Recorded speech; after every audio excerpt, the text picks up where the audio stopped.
So the recording has started. Okay. So we can start with maybe like what is your experience with 八字?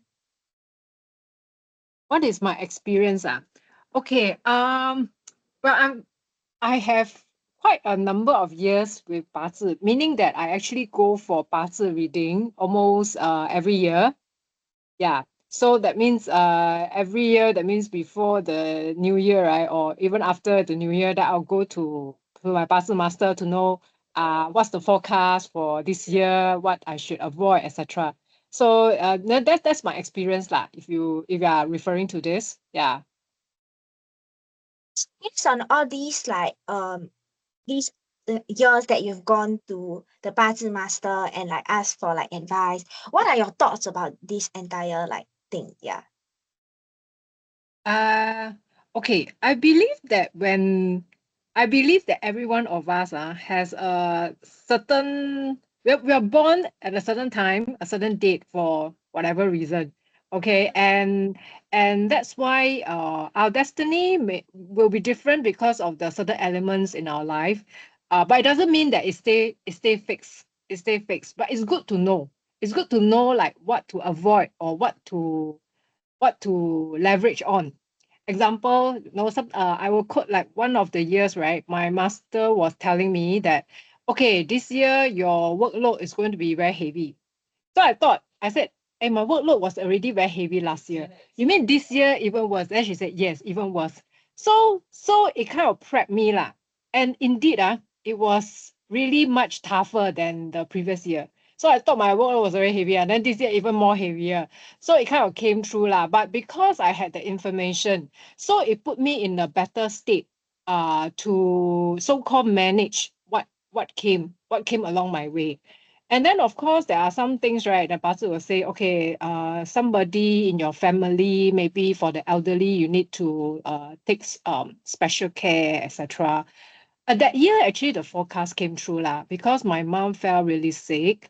The following year, unfortunately, she passed away. But again, like I said, the forecast was also meant to kind of prep my state.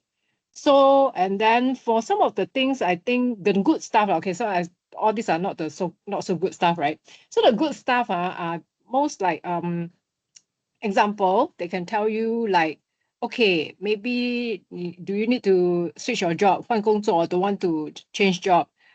Is it a good or a bad decision? So I won't say you take 100%, but it definitely helps you in your decision making, because sometimes you have certain intuition whether to go for it or not, or rather you already know whether you want to go for it or not. So the 八字 reading helps to confirm my decision whether to go to so-called quit or don't quit. And then of course there are the years the master say like, okay, stay put, because this year the element not so good for you, blah blah blah. So it's better for you to stay put, because no matter where you go, it's going to be very tough. So then that's where I will so-called stay put lah. Then there's also another year where the master will say, okay, so this year if you're looking out, then you can go for whatever kind of industry because it matches your elements. Okay, like what so for me, I'm a earth with a strong fire element. So that part, right? Then in this case, I'm in banking, so it will so-called draw on my fire energy, that kind of thing. So all this information does help me in I would say managing my day-to-day state, and also how I want to plan out my goals, etc. for the year ahead. Okay, so before you did this reading versus like after you did this reading, do you have like any changes in your mindset about 八字? Especially because you've been doing it for so long, right? So I believe there was some sort of change that made you keep continuing this entire thing. Yeah, okay, because forecast came kind of quite accurate lah, right? Because it's quite accurate for me. So I would say mindset mindset.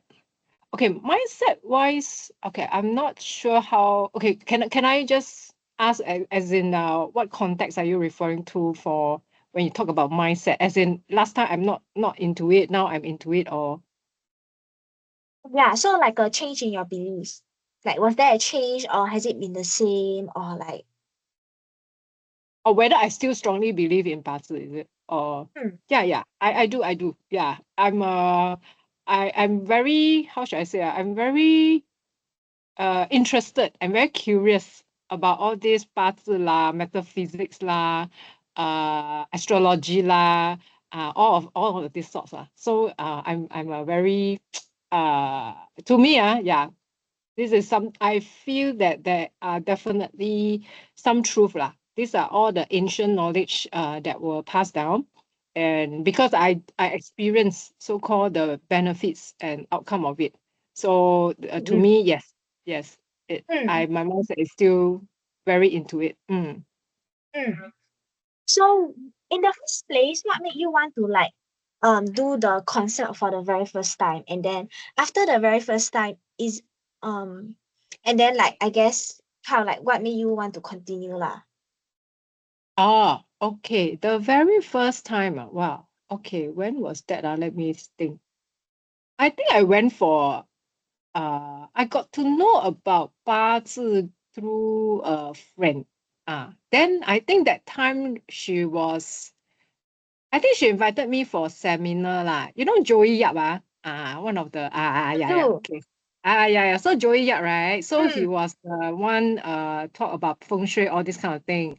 So my mm. friend wrote, I mean she kind of asked me to go with her for the seminar lah when I think Joey came to Singapore many years ago lah. So Oh. yeah, so I went for the seminar. That's how I started to know, oh, actually there's this thing called 八字. Because initially, my family, right, my mom is the one who talks about feng shui. So when we talk about feng shui, right, so when we move house, she kind of engaged a feng shui master lah. So that was the only information that I had at the point, just feng shui. Then when my friend suggested me to go for this 八字 seminar, that's how I got to know about 八字. Then I bought the book. Okay, so I bought the book on 八字, but I cannot make sense of it because too many got the. If you all Mm, read the 八字 book as well, right? Then there's quite right. it's quite chim for me. It's quite profound lah. So then I Mm, decided to go yeah. for a seminar. Okay, so I go for a seminar. Then I Mm. decided, never mind lah. Save all the trouble. Just find a master to help me read my chart. So from the very first time I read the chart, I find that it's very useful, and I also felt that the information helps in some ways. That's how I started to go for 八字 reading, then on. So I do not have any more questions on my end. And maybe is there anything else you'd like to add to like wrap this whole thing up? Or Okay. Okay, I'm actually quite curious. You guys actually doing this, yeah. are you all in like Chinese studies or what? And I'm quite actually quite amazed, that the institution now have I mean, have assignments like that for you all to get into this part, because very young people, very few, I would say, very few young people, right? Um, kind of are interested in the so-called metaphysics lah, the 八字 kind of all this, or am I wrong? I'm just curious. This is just my own personal question. Yeah. Okay, for me it's actually more of like I knew about this thing, but I didn't really go and